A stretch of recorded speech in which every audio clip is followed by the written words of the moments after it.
Okay, good morning. Welcome sa ating walking talk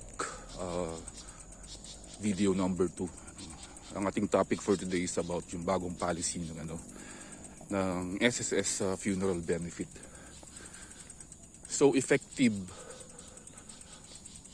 for deaths on or after October 20, 2023. Ito na yung mga bagong rates ng funeral benefit. For members na nakapagbayad ng at least 36 months and above, ang funeral benefit is range of 20,000 up to 60,000 pesos. So tumaas na po yung yung maximum na amount of benefit ng funeral benefit. So before sa old policy 40,000 po yung ceiling Ngayon naging 60,000. Ito po ay para sa mga membro na nakapagbayad ng 36 months and above. Para naman po sa mga membro na nakapagbayad lamang ng less than 36 months, or that is from 1 month to 35 months, ang makukuha nila is a fixed amount of 12,000 pesos. So, importante po na dito sa bagong polisiya ng SSS, importante po na nababayaran natin ang ating contribution para in case of mga di inaasahang pangyayari, mas mataas po ang benepisyo makukuha ng ating pamilya.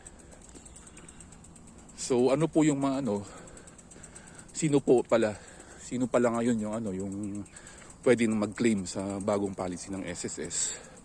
Mga pwedeng mag-claim na lang po is mga natural persons.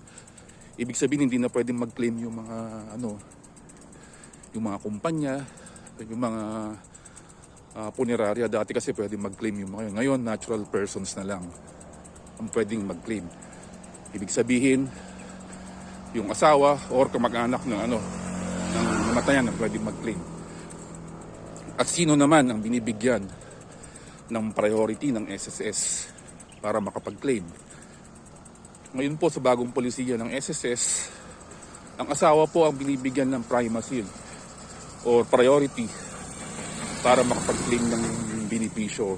So bago makapag-claim ang mga ibang kamag-anak, yung mga parents or mga anak, dapat mapatunayan muna na una, kung walang asawa yung member, o kaya kung patay na yung asawa ng membro, o kaya wala po yung wala inabandon ng asawa ng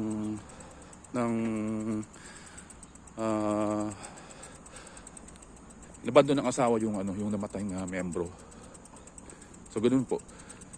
So in case of death ng SSS member, yung unang ang unang hanapin ng SSS talaga niyan is yung asawa niya. So yun po yung mga dapat yung tandaan sa bagong policy ng SSS. Ito ay nag-take effect for deaths on or after